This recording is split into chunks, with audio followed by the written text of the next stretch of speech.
ठीक है। तो आप लोग क्या चाहते हैं? आप लोगों ने बताना शुरू किया चैट बॉक्स में। मनी चाहिए, कुछ लोगों को टाइम चाहिए, कुछ लोगों को हेल्थ चाहिए, कुछ लोगों को रिकॉग्निशन चाहिए, नेम एंड फेम चाहिए, और कुछ लोगों को फ्यूचर सिक्योरिटी चाहिए। जैसे शैलेश सर ने बोला कि हमारे न रहने के बाद भी हमारे परिवार को आर्थिक संपन्नता आती रहे, पैसे आते रहे, मनी सिक्योरिटी चाहिए, फाइनेंशियल सिक्योरिटी चाहिए। हमारे गोविंद सर ने कहा रिकॉग्निशन चाहिए, मान सम्मान चाहिए, नेम एंड फेम चाहिए, सक्सेस चाहिए जीवन में। कुछ लोगों ने कहा हेल्थ चाहिए सर, स्वस्थ रहें और पैसे भी, मनी एंड हेल्थ। कुछ लोगों ने time and money and health. इस तरीके से बहुत सारे लोगों ने बहुत सारे जवाब दिए। अब मुद्दे की बात आती है कि ये चीज सभी पाना चाह रहे हैं। क्या लगता है समाज में जिस किसी से हम लोग बात करते हैं वो सभी की तो यही इच्छा होती है ना कि ये सारी चीजें उसे मिले। लेकिन लगता क्या है, कितने परसेंट लोगों के पास ये सारी चीजें हैं? Money, time, health, recognition, securities.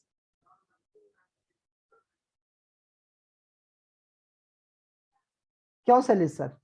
Chat box में लिख सकते हैं, आप लोग अनुभवी हैं।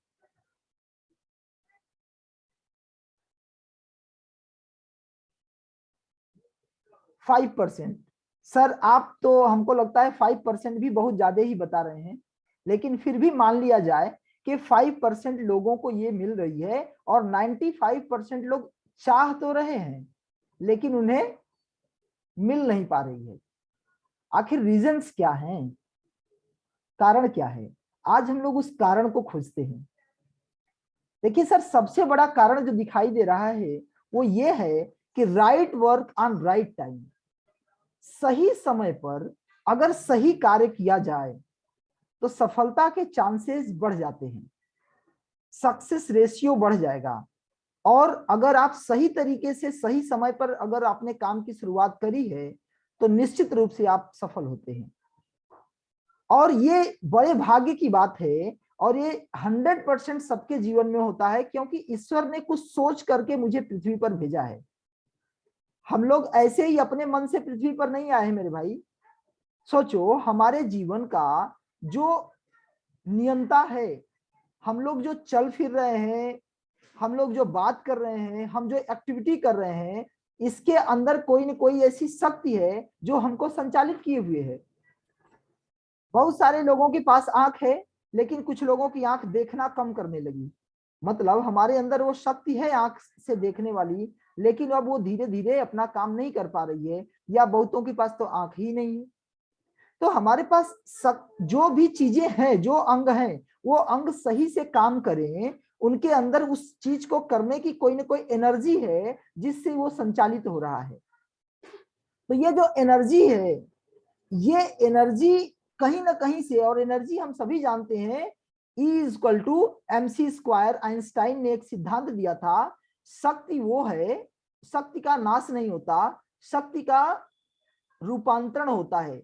हमेशा शक्ति बदलती है, वो कभी भी वो ट्रांसफॉर्म होती है, वो कभी समाप्त नहीं होती। और इसी बात को गीता में कृष्ण भगवान ने भी बताया कि नयनम छिदंती शस्त्राणी, नयनम दहति पावक, न चैनम क्लेद्यंत्यापो, न शोषियत मारुतः। एक ऐसी शक्ति है, एक ऐसा चीज है हम सबके अंदर जिसको न तो अग्नि जला सकती है, न हवा सुखा सकता है, न पानी गीला कर सकती है, न शस्त्र काट सकता है। ऐसी वो शक्ति है हम सबके भीतर में। तो जब वो शक्ति हमारे अंदर है जिसने हम सबको संचालित किए हुए है, तो वो हम लोगों को इस तरह से जिंदगी जीने के लिए नहीं कहा है जिस तरह से हम जीवन जी रहे हैं। रामचरितमानस में भी इस बात को अच्छे से बताया है कि ये आप जो कुछ भी इच्छा करें, हरि प्रसाद कछु दुर्लभ नहीं। अगर आपने जो भी इच्छा आप कर रहे हो उस चीज को आप प्राप्त कर सकते हैं, उसमें कुछ भी दुर्लभ नहीं है। वो ईश्वर आपके लिए ही ये सारी चीजें बना रखा है, या प्रकृति ने, ईश्वर इन द सेंस ऑफ प्रकृति, नेचर, वो नेचर आपके लिए ही सब कुछ बनाया हुआ है। अगर आपने उस चीज का उपभोग नहीं किया तो कहीं ना कहीं आपकी वो कमी है। और जीवन में एक बार इसके लिए कोई न कोई अवसर जरूर आपके जीवन में आता है, बशर्ते हमें उस जीवन में उस अवसर को पहचानने की जरूरत होती है। और जब हम अवसर को नहीं पहचान पाते तो हम पीछे से जब पकड़ना चाहते हैं तो हम पकड़ भी नहीं पाते। क्यों नहीं पकड़ पाते? ये उसी तरीके से जैसे ये अवसर आपके सामने आ रहा है, सामने से आता है तो आपको हमेशा अवसर डर, जो भी अवसर आते हैं आप उस अवसर को देख के डर जाते हो। आप लोगों ने अनुभव किया होगा, जिस किसी से हम लोग जब किसी भी नए अवसर के बारे में, नई अपॉर्चुनिटी के बारे में बात करते हैं तो सामने वाला उसे इग्नोर करता है, उससे डरता है, उसको अपोज करता है, उसका विरोध करता है। ये उसी तरीके से है कि अपॉर्चुनिटी सामने से जब आती है तो वो अपने चेहरे को ढकी हुई होती है। आपको मेहनत करके उसके चेहरे को खोलना पड़ता है, देखना पड़ता है वो एक्चुअल में है क्या, वो कैसी है, वो कुरूप है, अच्छी है, बुरी है, क्या है, वो अभी आपको पता नहीं चलता। ये अवसर आपको इसी तरीके से आता है, जो सामने से आपको डराने की तरफ आपको महसूस होगा।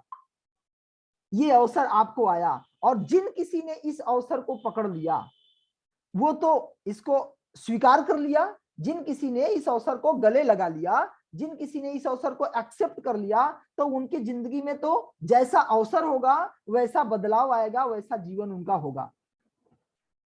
अगर अवसर चला गया तो आप पीछे से उसके बाल भी नहीं पकड़ सकते कि आप सोच सकते हैं कि लहराता हुआ बाल जाएगा तो पकड़ लेंगे, वो भी नहीं, क्योंकि अवसर ने अपने पूरे बाल को आगे की ओर डाल दिया है।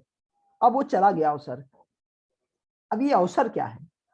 तो आप लोगों को एक चीज बताना चाहेंगे कि समय जो होता है, हर समय के अलग अलग टाइम में, अलग अलग समय में अलग अलग अवसर हुए, और जिन लोगों के पास दूरदृष्टि थी, जिन लोगों के पास विजन था, जिन लोगों के आंखों से नहीं देखा, उन लोगों ने अपने आंखों को बंद कर करके महसूस कर लिया, उन लोगों को होती है दूरदृष्टि। जैसे कृष्ण ने गीता में कहा था, हे अर्जुन तुम मुझे इन आंखों से नहीं देख सकते, न तू दृष्टुमे स्वचक्षुषा दिव्यम ददामि ते चक्षु ज्ञान योग परमेश्वर। हे अर्जुन तुम मुझे इन आंखों से नहीं देख सकता, मैं तुझे दिव्य अलौकिक नेत्र देता हूं जिससे तू मेरा दर्शन करेगा। इसका मतलब है माय डियर फ्रेंड, इन आंखों से अवसर नहीं दिखते, आपको मनन करना पड़ता है। इसीलिए कहा है रामचरितमानस में कि सुनि समुझहि जन मुदित मन, मज्जहि अति अनुराग, लहहि चार फल अछत तन। इसी शरीर में आपको वो चीजें प्राप्त हो सकती हैं जो आप चाहते हैं। क्यों? क्योंकि उस चीज को प्राप्त करने के लिए करना क्या पड़ेगा? सुनि समुझहि जन मुदित मन। सुनना होगा आपको किसी चीज को अच्छे तरीके से, समझना होगा उसे, और मुदित मन मज्जहि अति अनुराग, उसको फिर मनन करना होगा अति अनुराग, पॉजिटिव वे में। आप किसी भी चीज में निगेटिव खोजेंगे तो निगेटिव ही मिलेगा, आप किसी चीज में पॉजिटिव खोजेंगे तो पॉजिटिव ही मिलेगा। अगर आप भगवान जैसे लोगों में भी, अगर राम में भी आप कमी ढूंढेंगे तो आपको कई कमियां दिखाई देंगी। आप कहेंगे यार एक ऐसा व्यक्ति जो दूसरों के कहने पर बिना किसी तहकीकात के अपनी पत्नी को त्याग दिए, एक कौन सा धर्म का काम किए बताइए? तो आप चाहेंगे तो उसमें ऑब्जेक्शन भी लगा सकते हैं उनके ऊपर कि ये नारी का अपमान किए, इनके ऊपर मुकदमा किया जाए।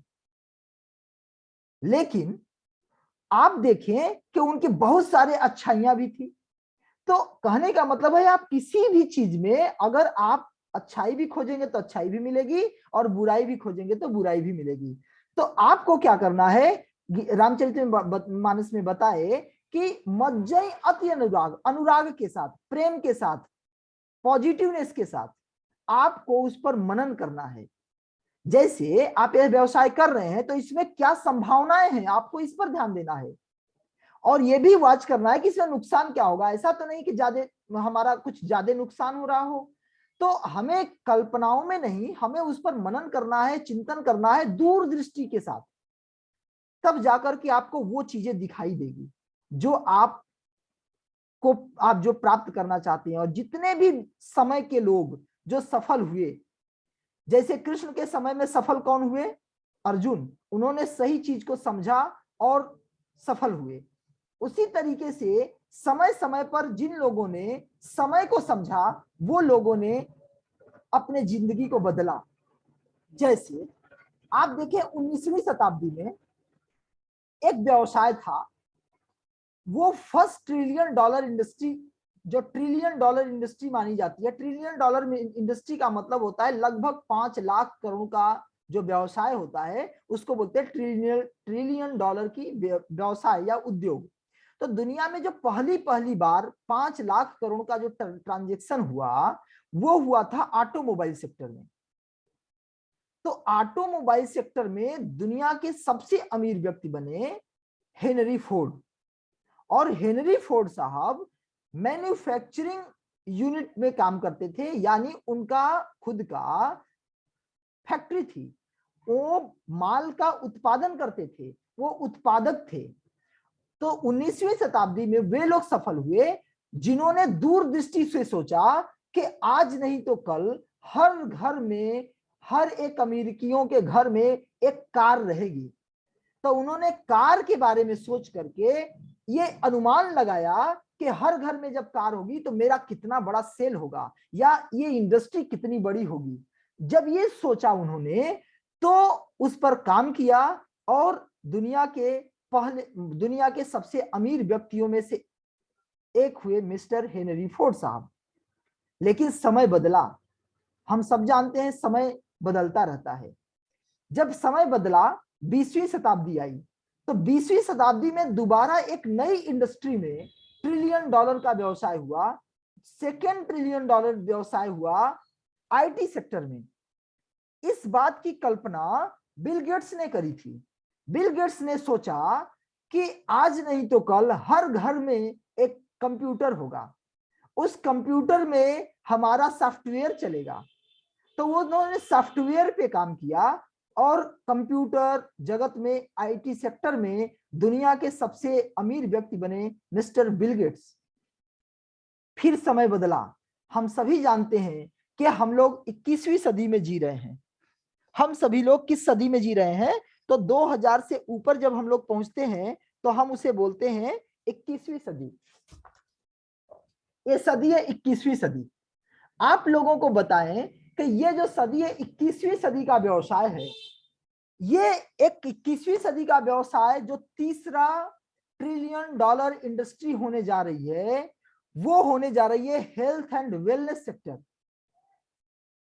और एक चीज आपको और बता दें, मजेदार बात क्या है कि जो 19वीं और 20वीं शताब्दी में जो लोग अमीर बने वो लोग मैन्युफैक्चरिंग यूनिट से थे, यानी वे लोग, उन लोगों ने उत्पादन के क्षेत्र में थे। अब उत्पादन के क्षेत्र में इतना कंपटीशन हो चुका है कि आप उत्पादन के क्षेत्र में बड़ा काम नहीं कर सकते।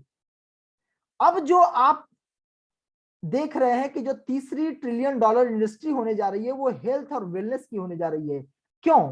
क्योंकि जो आप विचार करिए, दूर तक देखिए, दूरदृष्टि से देखिए, तो आप पाएंगे आज नहीं तो कल ऐसा कोई परिवार नहीं होगा जिस घर परिवार में हेल्थ इश्यूज नहीं होंगे, जिस परिवार में स्वास्थ्य को लेकर के कोई समस्या नहीं होगी। अगर स्वास्थ्य को लेकर के कोई समस्या होगी माय डियर, तो आप सोचो कि हम लोग अगर वेलनेस सेक्टर पे काम करेंगे तो कितना बड़ा काम हो सकता है। हर घर में एक बहुत बड़ा व्यापार छिपा हुआ है। लेकिन अब यहां पर एक बहुत बड़े आर्थिक सलाहकार जिनका नाम है पॉल जेन पिल्जर, इनको दुनिया जानती है साहब। इन्होंने बात बताई कि 21वीं सदी में वेलनेस बिजनेस जो है ये अगला ट्रिलियन डॉलर इंडस्ट्री होने जा रही है। ये ट्रिलियन डॉलर इंडस्ट्री होने जा रही है। और इन्होंने 2 किताब लिखी है, एक का नाम है द वेलनेस रिवॉल्यूशन और दूसरा का नाम है the wellness revolution trillion dollar industry, और दूसरा इन्होंने लिखा है द नेक्स्ट ट्रिलियन। आप सोचो जरा, ये किताब, ये है कौन पॉल जेन पिल्जर? तो आपको आश्चर्य होगा, ये आर्थिक सलाहकार हैं। किसके? अरे भाई, ये उसके आर्थिक सलाहकार हैं जो दुनिया का सबसे अमीर देश कहलाता है। कौन? अमेरिका। तो अमेरिका के जो प्रेसिडेंट थे पिछले 2 प्रेसिडेंटों के ये आर्थिक सलाहकार रहे हैं, उन्होंने ये बात बोली है, तो कितनी वैल्यूएबल बात होगी, सोचने वाली बात है। अब आपको बताएंगे कि आखिर मैं क्यों बोल रहा हूं कि वेलनेस इंडस्ट्री ही क्यों में इतना बड़ा व्यापार होने जा रहा है। तो आपको पता है कि हम सभी लोग, चाहे हवा हो, भोजन हो, पानी हो, ये सब पोल्यूटेड हो चुके हैं, प्रदूषित हो चुके हैं। तो जो हम इनटेक कर रहे हैं वो पोल्यूशन ले रहे हैं, और पोल्यूशन फ्री रेडिकल्स जनरेट करता है, और फ्री रेडिकल्स हमें बीमारी की तरफ ले जाते हैं। यही कारण है कि हम सभी लोग जो भी कुछ खा पी रहे हैं केमिकल युक्त चीजें, जिससे कैंसर, हार्ट प्रॉब्लम, डायबिटीज वगैरह वगैरह हो रहे हैं। अब जो इंडस्ट्री में ग्रोथ हो रही है वो यही कारण है कि लोगों ने अब धीरे धीरे जब अवेयरनेस बढ़ा तो तेज गति से लगभग 35%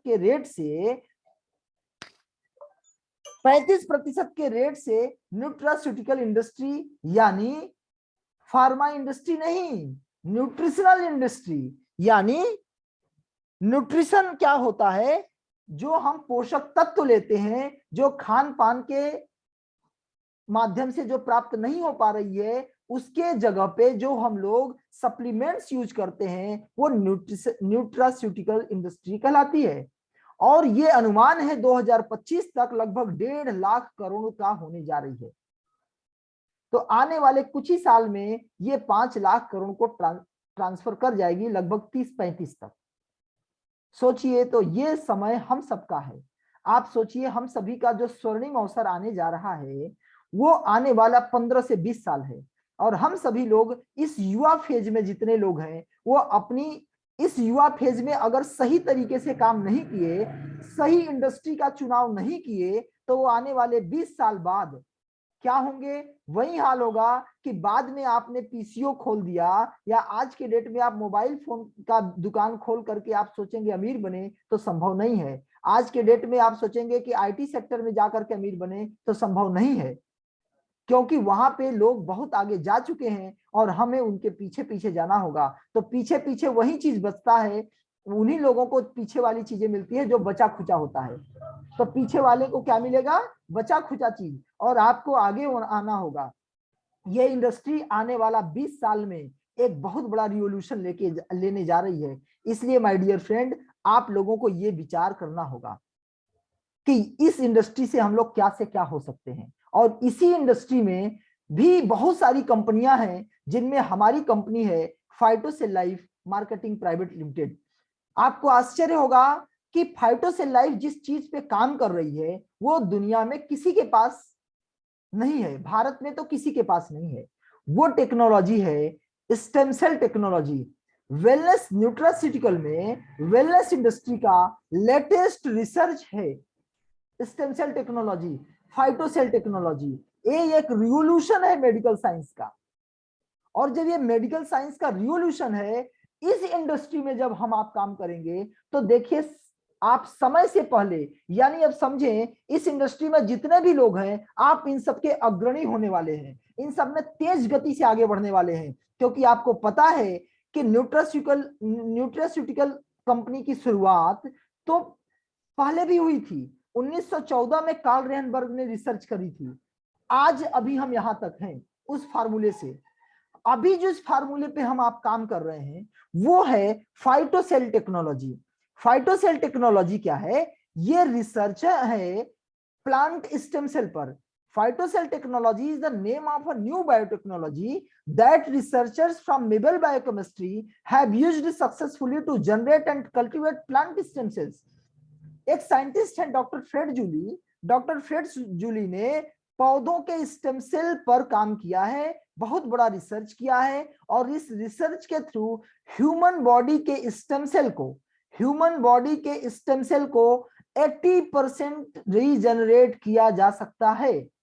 और एवरीवन नोज के स्टेम सेल एक ऐसा सेल्स होता है जो किसी भी सेल्स को कन्वर्ट करता है, किसी भी सेल्स को रिपेयर करता है, किसी भी सेल्स को रीजनरेट करता है, किसी भी सेल्स को प्रोटेक्ट करता है। ये क्वालिटी होती है स्टेम सेल में। स्टेम सेल अनस्पेशलाइज्ड सेल होते हैं जो किसी भी सेल्स में रूपांतरण कर लेते हैं। और इस इस प्रोसीजर से फाइटोसेल लाइफ हमारी जो कंपनी है, ये इसके पास जो प्रोडक्ट्स हैं प्लांट स्टेम सेल बेस, वो हमारे शरीर के किसी भी सेल्स को blood, bone, muscles, skin, liver, kidney, pancreas, brain, हमारे बॉडी के अंदर 220 तरीके के सेल्स होते हैं और ये 220 तरीके के सेल्स का निर्माण, विकास, डेवलपमेंट, प्रोटेक्शन, रिपेयरिंग, रीजनरेशन इस फाइटोसेल लाइफ के मेलस केलस प्रोडक्ट से, स्टेम सेल प्रोडक्ट से हो जाते हैं। इस फार्मूले पे हम आप काम कर रहे हैं। ये हमारा प्रोडक्ट है मेलस केलस, जो डिहाइड्रेटेड फ्रूट फॉर्म में है। इसमें जो स्विस ग्रीन एप्पल है जो आपको स्क्रीन पे दिखाई दे रहा है, इसी में प्लांट स्टेम सेल टेक्निक से, इसमें स्टेम सेल के गुणवत्ता होने के कारण से इसका फाइटोसेल टेक्नोलॉजी के माध्यम से डायरेक्टली कल्चरड सेल्स निकाला है साइंटिस्ट ने, जिससे हमारे शरीर के किसी भी स्टेम सेल को रिपेयर करने में मदद करता है।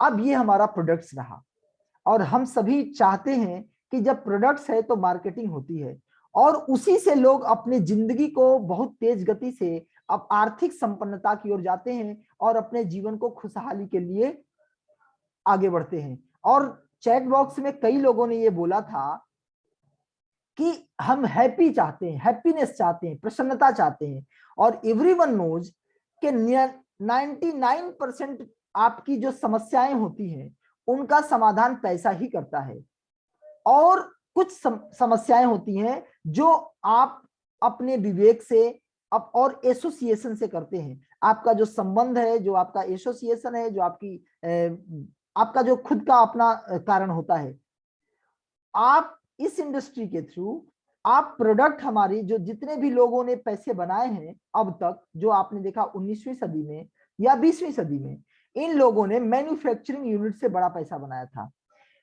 मैन्युफैक्चरिंग यूनिट से इन लोगों ने खूब प्रोडक्शन किया और लोगों ने उसे उपभोग किया और इन लोगों ने बड़े पैसे बनाए।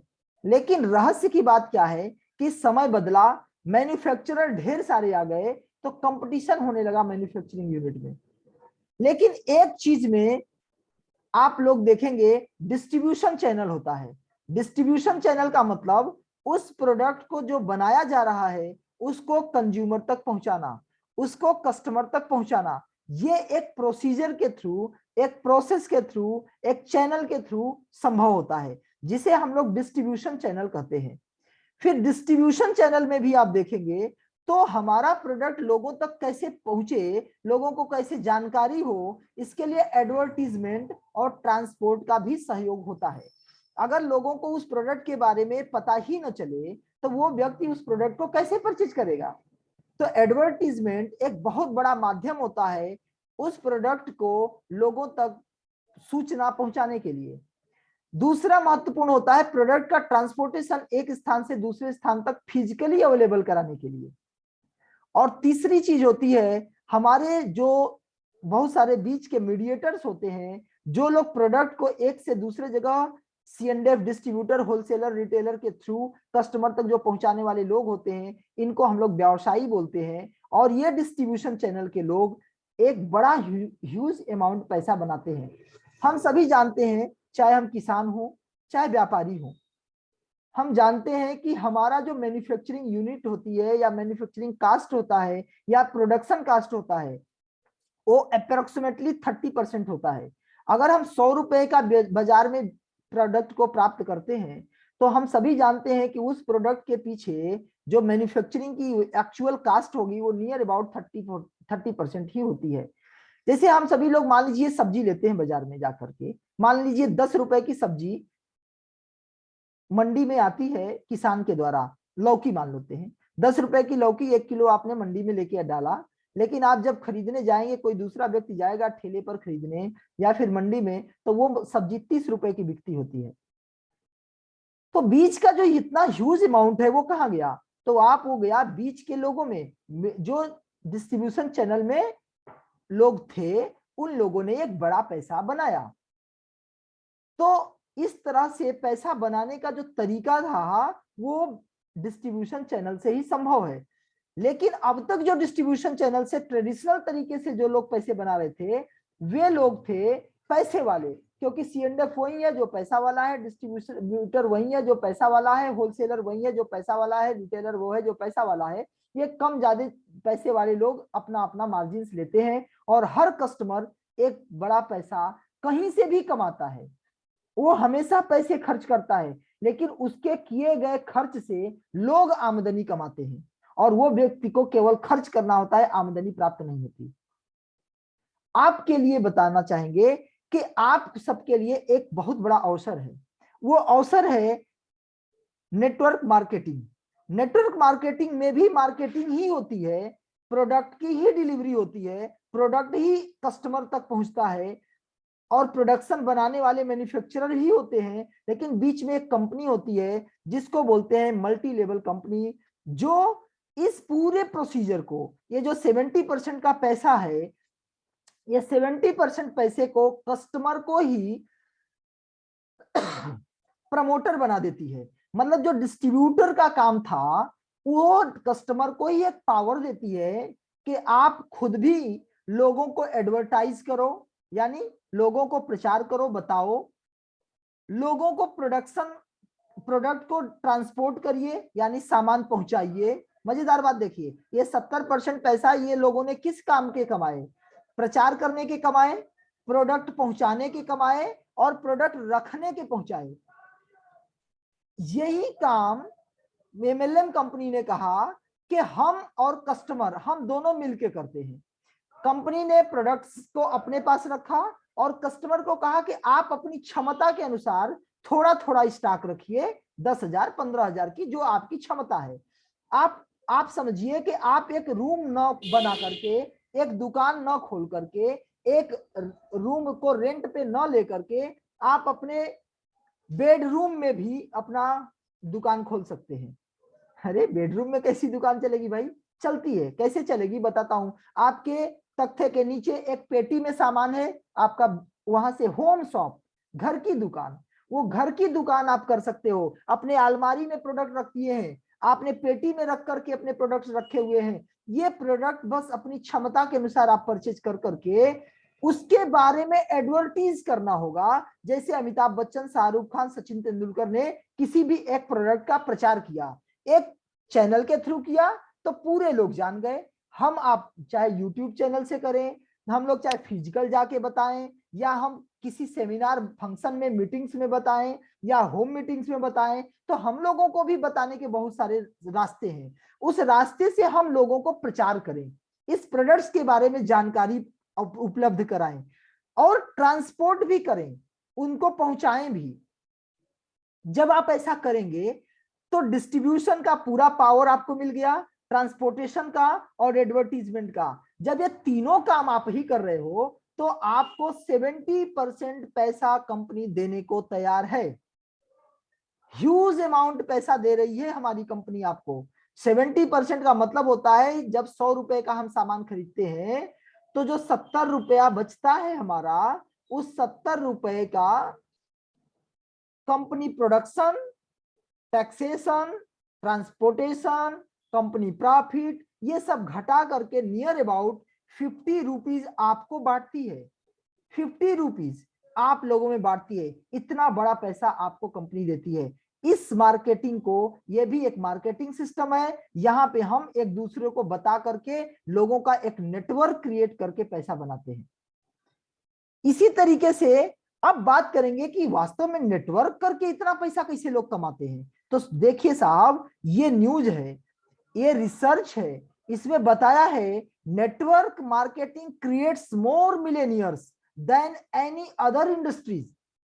किसी अन्य उद्योगों से कहीं ज्यादा जो मिलेनियर हो रहे हैं, लखपति हो रहे हैं, वो नेटवर्क मार्केटिंग के माध्यम से हो रहे हैं। नेटवर्क मार्केटिंग एक ऐसा अवसर दे रहा है जिससे बहुत सारे लोग लखपति बन रहे हैं। माय डियर फ्रेंड, इस बात को बहुत सारे न्यूज़पेपरों ने बताया कि वास्तव में आपको भी कामयाबी के लिए नेटवर्किंग ही करना चाहिए। नेटवर्किंग बहुत जरूरी है, और ये एक ऐसे पौधे की तरह है जो लगने के तुरंत बाद फल नहीं देता है।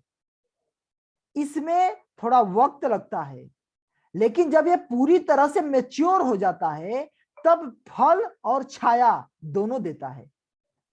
पौधा समय पर फल फूल दे, इसके लिए आपको उसे निरंतर खाद पानी भी देते रहना होगा, क्योंकि छोटी सी भूल या चूक आपकी सारी मेहनत बेकार कर सकती है my dear.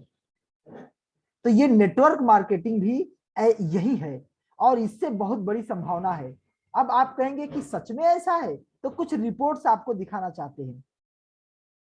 Direct selling over the world अगर बात करें तो यूनाइटेड स्टेट में 19.7% हिस्सेदारी है नेटवर्क मार्केटिंग की पूरे पूरे सेल्स में। मतलब अगर अमेरिका में 100 रुपए का सामान बिकता है तो उसमें लगभग 20 रुपए का सामान नेटवर्क मार्केटिंग से बिकता है। सोचो जरा, सोचिए जरा कि 20 रुपए का सामान वहां बिकता है यूनाइटेड स्टेट ऑफ अमेरिका में। चाइना में लगभग 20 रुपए का वहां भी सामान बिकता है। अगर आप 100 रुपए का सामान टोटल बिक्री होती है तो उसमें 20 रुपए की हिस्सेदारी केवल नेटवर्क मार्केटिंग के थ्रू होती है। कोरिया में 9 रुपए, जर्मनी में 8 रुपए, जापान में 8 रुपए, ब्राजील में 5 रुपए, मैक्सिको में 3 रुपए, फ्रांस में 2 रुपए, मलेशिया में 2 रुपए, यूनाइटेड किंगडम में 2 रुपए। भारत की स्थिति पता है आपको माय डियर फ्रेंड? 0.65। मतलब 1% भी टोटल भारत की जितना भी ट्रांजेक्शन होता है ना, टर्नओवर होता है जो देश में, उसका 1% भी नेटवर्क मार्केटिंग से नहीं होता। ये रिपोर्ट जो आपको बता रहे हैं। अब आपको सोचो, थोड़ा जरा जनसंख्या के हिसाब से देखें तो यूनाइटेड स्टेट ऑफ अमेरिका की जनसंख्या मात्र और मात्र 32 करोड़ है। मलेशिया की जनसंख्या मुश्किल से 3 करोड़ है। भारत की, चलो यूनाइटेड स्टेट के हिसाब से देखें तो 130 करोड़ से ज्यादा है। मतलब 5 गुना, 4.5 गुना, लगभग 150 करोड़, 5 गुना। तो हम लोग अगर 5 गुना पर जाएंगे तो जितना अमेरिका में ट्रांजेक्शन होता है उसका 5 गुना अभी होना है, जबकि अभी तो हम 1% पर हैं। तो कितना बड़ा ह्यूज बिजनेस होने जा रहा है नेटवर्क मार्केटिंग का इंडिया में। इन्हीं सब को लेकर के भारत सरकार ने एक गाइडलाइन भी जारी करी थी 2016 में, और उसी का परिष्कृत रूप 2021 में लेकर के आ गई, जिसमें बाकायदे उन्होंने बहुत सारे क्लास बनाए हुए हैं कि इस तरह की कंपनियां काम करेंगी, इस तरह की कंपनियां काम नहीं करेंगी। इस चीज को जानने के लिए माय डियर फ्रेंड, हमारा यूट्यूब चैनल है, उस पर एक वीडियोज है, opinion of renowned people about MLM. आप लोगों अगर उसे देखना चाहेंगे तो हम आपको बता दें कि आप उसे देख सकते हैं। आप जैसे ही ओपन करेंगे तो आप उसमें जा करके सर्च कर सकते हैं हमारे चैनल पर, opinion of renowned people about the MLM. वो 17-18 मिनट का वीडियो है, तो 17-18 मिनट ज्यादा आपका लग जाएगा, तो उसका लाभ ले सकते हैं। तो उसमें पूरा पूरा चीज आपको सही तरीके से बताई गई है। तो यहाँ कितनी बड़ी संभावना है, आपको मैं फ्यूचर दिखाना चाहता हूं। क्यों दिखाना चाहता हूं माय डियर फ्रेंड? जिस तरीके से कृष्ण को अर्जुन पहचान नहीं पा रहा था, वो जान रहा था ना कि ये तो मेरा साला है, या तो ये मेरे मामा के लड़के हैं, या तो ये मेरे से छोटा है 4 साल का। वो कई चीजें उन्हें अपनी इन दृष्टि से देख रहा था। तो वही बात है, दृष्टि से उतनी ही दूर दिखती है जितनी दूर इसकी क्षमता होती है। आप सोचिए जरा, आपने अभी मौसम जाड़े का चल रहा है, कोहरे का मौसम है, आप इन आंखों से उतना ही दूर देख सकते हैं जितना दूर तक आंखों की क्षमता है। अगर कोहरा घना है तो आपकी विजिबिलिटी कम हो जाती है, कोहरा नहीं है तो आपको थोड़ा दूर तक दिखाई देता है। उसी तरीके से ये नेटवर्क मार्केटिंग आपको अभी जो दिख रहा है वो शायद दूर तक नहीं दिख रहा है, क्योंकि आगे आप वहां तक पहुंच ही नहीं पा रहे हैं, सोच ही नहीं पा रहे हैं। तो इसीलिए मैं बताना चाह रहा हूं कि जिस तरीके से अर्जुन को कृष्ण को अर्जुन समझ नहीं पा रहे थे, तो कृष्ण ने उन्हें दूर दृष्टि दिया। उन्होंने कौन सी दृष्टि दिया? त्रिनेत्र दिया, दिव्य चक्षु दिया, डिवाइन आई दिया, थर्ड आई दिया। उसको बताया दिव्यम ददामि ते चक्षु, तुम्हें दिव्य अलौकिक नेत्र देता हूं जिससे तू मेरा दर्शन करेगा। न तू दृष्ट में स्वचक्षुषा दिव्यम ददामि ते चक्षु ज्ञानिना योग परमेश्वर। हे अर्जुन, तू मुझे इन आंखों से नहीं देख सकता, मैं तुझे दिव्य अलौकिक नेत्र देता हूं जिससे तू मेरा दर्शन कर सकता है। क्योंकि मैं, जानते हो मैं कौन हूं, मैंने आदि काल में इस ज्ञान को सूर्य को दिया था। कहा अरे बाप रे, ऐसा कैसे हो सकता है, तुम तो ऐसा कैसे कर सकते हो, तुम तो मेरे से छोटे हो।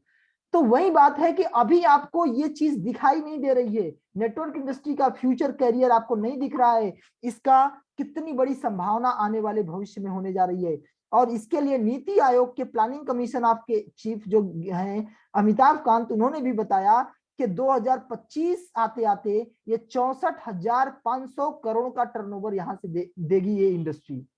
और आपको पता है जितने का टर्नओवर हम लोग देते हैं उसका 50% कंपनियां पैसा बांट देती है। आपको मैंने अभी ना बताया कि जब 100 रुपए का हम सामान खरीदते हैं तो अप्रोक्सीमेटली 50% डिस्ट्रीब्यूशन होता है। आप मेरे भाई बताओ जरा कि अगर हम सभी लोग 1% भी लोग, भारत के 1% लोग भी सीरियसली नेटवर्क मार्केटिंग को जानते, तो बहुत सारे लोग हैं, सुने बहुत सारे लोग हैं, ज्वाइन भी अनेकों कंपनियों में लोग हुए, लेकिन सीरियसली करने वाले 0.65% हैं। तो अगर भारत में 130 करोड़ लोग हैं, 130 करोड़ का अगर 1% भी करेंगे माय डियर, तो 1 करोड़ 30 लाख होगा। चलो मान लिया 2 करोड़, तो 2 करोड़ लोग कितना पैसा कमा सकते हैं? 62,000 या 65,000 का अगर हम आधा कर दें, मतलब 50% पैसा बढ़ता है, यानी 32,000 करोड़। अब जरा एक काम करते हैं, चलो 32,000 करोड़ को 2 करोड़ लोगों में बांट देते हैं। भाई 2 ही करोड़ लोग ना काम कर रहे हैं 32,000 करोड़ में, तो 32,000 करोड़ भागे 2 करने पर आपको मिलेगा कितना? जोड़ लो, कैलकुलेशन कर लो, अब मैं काहे बताऊं, कुछ आप भी कर लो। इतना पैसा हर साल, वो टर्नओवर तो 1 साल का है, इतना पैसा हर साल आप कमा सकते हैं इस नेटवर्क इंडस्ट्री से। निश्चित रूप से अभी आपको नहीं दिखाई दे रहा है माय डियर।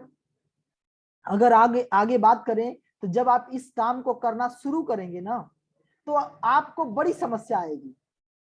और सबसे बड़ी समस्या जानते हैं क्या है? लोग क्या कहेंगे। यही डर आपको आगे नहीं बढ़ने देता है। यही डर, वो आगे वाला जो आपने शुरू में देखा था, एक फोटो मैंने शो किया था, वो फोटो चेहरे के आगे जो बाल ढका हुआ है, ये अवसर है, ये अवसर है आपके पास। आप सोचो जरा, ये अवसर अभी आपको नहीं दिख रहा है। ये क्या कहेंगे लोग वाले हैं, ये जब क्या कहेंगे लोग वाले हैं, तो इस डर से बचना होगा। और इस डर से बचने के लिए आप लोगों को एक छोटी सी बात बताता हूं। आपके साथ क्या होगा अगर आप लोगों की सुनेंगे तो? लोग क्या कहेंगे ये सुनना ही नहीं है आपको, आपको केवल दूरदृष्टि रखना है। लोग क्या कहेंगे ये नहीं सुनना है। लोग कुछ भी कहेंगे, वही कहेंगे। जैसे अभी आप एक देख रहे हैं, यहाँ पे एक दुकान लगी हुई है और यहाँ लिखा है यहाँ ताजी मछली बिकती है, यहाँ ताजी मछली बिकती है। अब आइए देखते हैं, इस दुकानदार, ये विजनरी दुकानदार था, इसने सोचा यार आजकल लोग वेज से धीरे धीरे लोग नॉनवेज की तरफ जा रहे हैं, ये दुकान हम खोलेंगे तो बहुत अच्छा चलेगी। इसने सोच विचार करके दुकान खोली। अब दुकान खोलने के बाद इसने बोर्ड लगाया, यहाँ ताजी मछली बिकती है लिखवा दिया। अब लोग आना शुरू किए उसके दुकान पे। तो एक महाशय आते हैं और आकर के कहते हैं कि भाई साहब, आपने बोर्ड पे लिखा है यहाँ ताजी मछली बिकती है। तो दुकानदार ने कहा हाँ साहब, लिखा तो है, यह बात तो सही है, यहाँ ताजी मछली बिकती है। अच्छा, तो यहाँ ताजी मछली बिकती है का मतलब है कि यहाँ के अतिरिक्त और कहीं और बेचते हैं क्या आप? कहा नहीं नहीं, मैं तो यहीं पर बेचता हूं। तो कहा जब तुम यहाँ पे बेचते ही हो तो हमको भी दिख ही रहा है कि यहाँ ताजी मछली बिकती है, तो यहाँ लिखने की क्या जरूरत थी? यहाँ लिखने की क्या जरूरत थी? आप यहाँ तो दिख ही रहा है, यहाँ आप बेच रहे हो, तो यहाँ लिखने की कोई जरूरत नहीं है। तब ये वहां से दुकानदार थे, इन्होंने कहा हाँ भाई, अब आप कह रहे हैं, आप सज्जन व्यक्ति हैं, आप बड़े अच्छे जानकार हैं, आप तो बड़े पढ़े लिखे आदमी हैं, तो आपकी बात मान लेते हैं, चलो यहाँ मिटा देते हैं। यहाँ उसने मिटा दिया। अब क्या लिखा है भाई? ताजी मछली बिकती है। अब तो यही बचा ना, अब ये तो यहाँ मिटा दिया गया है। अब दूसरे एक महाशय आते हैं, वो महाशय आकर के कहते हैं अरे भाई साहब, आपने तो अपने बोर्ड पे लिखा है ताजी मछली बिकती है। कहा हाँ साहब लिखा तो है ताजी मछली बिकती है, मैं ताजी मछली बेचता हूँ। कहा बिल्कुल सही, लेकिन एक बात मेरे को बताओ, यहाँ तो मुझे ताजी मछलियां तो दिख रही है, क्या ताजी के अतिरिक्त बासी भी बेचते हो क्या? कहा नहीं नहीं बासी तो नहीं बेचते साहब, हम सब ताजी ही बेचते हैं। कहा जब तुम ताजी बेचते हो तो ताजी तो दिख रही है मेरे भाई, तुम आखिर ताजी क्यों लिखे हो? ये ताजी लिखने का कोई मतलब ही नहीं बनता है। कहा अच्छा ठीक है साहब, आप तो बड़े सज्जन आदमी हैं, बड़े समझदार व्यक्ति हैं, पढ़े लिखे भी दिख रहे हैं, चलो ठीक है आप कहते हैं तो मिटा देता हूं इसको भी। तो ताजी भी मिटा दिया। अब एक महाशय और आए, वो बहुत स्मार्ट थे। उन्होंने कहा कि भाई साहब, कहा हाँ भैया बताइए। कहा आप तो बोर्ड पे लिखा है आपके यहाँ मछली बिकती है। कहा हाँ भैया मछली तो बिकती है हमारे यहाँ। कहा वो तो मुझे भी दिख रही है मछली बिकती है। अरे भाई मछली के सिवाय और कुछ बेचते हो क्या? कहा नहीं नहीं और तो कुछ नहीं बेचता, मैं मछली ही बेचता हूँ। कहा तो मछली तो मेरी आंखों से दिख रहा है भाई, मछली बेच रहे हो, आखिर मछली लिखने की क्या मतलब था? कहा हाँ भाई ये तो बात सही करें आप तो बहुत सज्जन आदमी है, चलो भाई ठीक है आपकी भी बात मान लेते हैं। तो मछली भी मिटा दिया बेचारे इस दुकानदार ने। अब बचा है बिकती है। अब ये बोर्ड पे लिखा है बिकती है। अब कोई आया, एक नए व्यक्ति और आए, बड़े शानदार व्यक्ति थे दिनेश जी की तरह। अब उन्होंने लिखा बताया कि साहब ये आपके पास बोर्ड लिखा हुआ है, इस पे लिखा है बिकती है। कहा हाँ भैया ये तो बिकती है। कहा कि ये तो मैं ये जो मछलियां आप बेचते हैं? कहा हाँ भैया बेचते हैं। क्या खरीदते नहीं है क्या? कहीं नहीं खरीदते नहीं है, हम केवल बेचते हैं। कहा जब केवल बेचते ही हैं आप तो आखिर बोर्ड पे काहे लिखे हो बिकती है? ये तो हम जान ही रहे हैं यहाँ पे बिकती है, ये तो लिखा ही, ये लिखने की जरूरत क्या है जब आप बेच रहे हो तो कहा अच्छा अच्छा ये भी ठीक नहीं है, चलो इसे भी मिटा देते हैं। तो उसने बिकती भी मिटा दिया। अब क्या बचा? बोर्ड। एक लंबे से आदमी आते हैं हमारे कंपनी के एमडी साहब की तरह, लंबे से एक व्यक्तित्व के व्यक्ति आए और उन्होंने कहा क्या, और जब वो लंबे से आए तो वो जो ये बोर्ड था ना, ये बोर्ड उनके सिर से टच हो गया। उन्होंने कहा अरे भाई साहब ये बोर्ड काहे लगाए हो यार, भाई साहब ये इससे तो मेरा सिर पे चोट लग गई, और इस बोर्ड पे कुछ लिखा भी नहीं है तुमने, आखिर ये बोर्ड क्यों टांगे हो? कहा हाँ भाई साहब ये बात तो सही कर रहे हैं, बोर्ड तो कोई मतलब का नहीं है। तो इसने क्या किया, बोर्ड ही हटा दिया। तो माय डियर फ्रेंड आपको मैं कहना चाह रहा था कि ये जो चीजें आपने देखा कि ये एक शानदार बोर्ड आपके पास जो था, आपके पास जो चीजें थी, लोगों के चलते, लोगों की सुन सुन करके आपका बोर्ड तक उतरवा देंगे लोग। इसलिए आपको लोगों की नहीं सुनना है, आपको खुद की सुनना है, खुद के भरोसे आपको बड़ा काम करना है। जब तक आपको अपने पर ट्रस्ट नहीं होगा, जब तक आपको अपने ऊपर विश्वास नहीं होगा कि आप कर सकते हैं, तब तक आप नहीं कर सकते। जिस दिन आपने सोच लिया आप कर सकते हैं, उस दिन से आप कर सकते हैं। इसके लिए ना कोई उम्र का बंधन है, न इसके लिए कोई नॉलेज का बंधन है, क्योंकि जितने भी लोग सक्सेस हुए हैं, कोई लोग 50 साल के बाद हुए, कोई लोग 70 साल के बाद हुए, कोई लोग 90 साल के बाद हुए। ये जरूरी नहीं है कि वो अपने अपने ही एज में हुए, हम सबका अपना खुद का एज है। जिस दिन हम सफलता चाहते हैं, चाहे वो कोरोनल सैंडर्स हो, केएफसी के मालिक हो, उन्होंने 62 साल के बाद इस विचार किया और सक्सेस हो गए। तो ये जरूरी नहीं है, एजिंग एक नंबर है, ये मायने नहीं रखता है सफलता का। तो आप जिस भी परिस्थिति में हैं, जिस भी एज में हैं, जिस भी कंडीशन में हैं, आप जिस दिन से सोच लेंगे उस दिन से आप सफल हो जाएंगे, आपको कोई नहीं रोक सकता। तो अगर आप चाहते हैं, if you want to these things जो आपने शुरू में बोला था, money, time, health, recognition, security, अगर ये सब आपको चाहिए, सक्सेस अगर ये सब आपको चाहिए, तो अब आपको एक निर्णय लेना होगा, और वो निर्णय है, वो रीजंस आपको लेना होगा जिसके दम पर आप काम करते हैं। क्योंकि आपके पास वो शक्ति नहीं है। अगर आपके पास शक्ति होती तो आप अब तक सफल हो चुके होते। आप समझिए, जितने भी सफल लोग हैं ना, उन सफल लोगों से कौन काम करवाया? सभी लोगों ने काम कर करके आगे बढ़े। आपकी जो सफलता होती है वो इस बात पर निर्भर करती है कि आप सफल होने के लिए आपने कुछ डिसाइड किया, कुछ गोल्स सेट किया, कुछ ड्रीम्स बनाया, कुछ सपने बनाए, और उस सपनों को पूरा करने के लिए आपने पूरा जद्दोजहद किया। उस सपने को पाने के लिए आपने अपने अंदर परिवर्तन किया, आपने अपने हैबिट्स को चेंज किया, अपने आदतों में बदलाव किया। क्योंकि आप जानते हैं कि जिस आदत को हम लोग अपनाए हुए हैं, उस आदत से सफल लोग नहीं हुए। जिन लोगों के जो सफल लोग हैं, आप कम से कम 50 सफल लोगों का जीवनी पढ़िए, ऑटोबायोग्राफीज पढ़िए। आप अब्दुल कलाम साहब की ऑटोबायोग्राफी पढ़िए, आप विवेकानंद को पढ़िए, आप अनेक महान लोग, जो भी लोग सक्सेस हुए हैं, धीरू भाई अंबानी को ले लीजिए, चाहे रतन टाटा की ऑटोबायोग्राफी को सुनिए, सब कुछ यूट्यूब पे पड़ा हुआ है। ऑटोबायोग्राफीज ऑफ सक्सेस पीपल आप खोजिए, ढूंढिए और उन्हें सुनिए। अगर आपने 50 लोगों की ऑटोबायोग्राफी पढ़ लिया, सक्सेस लोगों की पढ़ लिया, मिलेनियर्स बिलेनियर्स की पढ़ लिया, तो आपको देखना पता चल जाएगा कि उन्होंने अपने जीवन में क्या बदलाव किए और किस बदलाव से उन्होंने अपने लक्ष्य को प्राप्त किया। उनको वो भी काम नहीं करना चाहते, जैसे हम सभी लोग आलसी होते हैं, तो आलस हर व्यक्ति के पास है, लेकिन कुछ ऐसे काम होते हैं, कुछ ऐसे लक्ष्य होते हैं जो आलस को दूर भगाते हैं। आलस अपने से दूर नहीं जाता। जैसे समझिए जाड़े का मौसम है, सब लोग 7, 8, 8:30 बजे सो करके उठ रहे हैं। ये क्यों? क्योंकि पता है कोई बात नहीं है, थोड़ा सा सो लेते हैं, थोड़ा सा सो लेते हैं, इस कारण से 8 बजे उठे।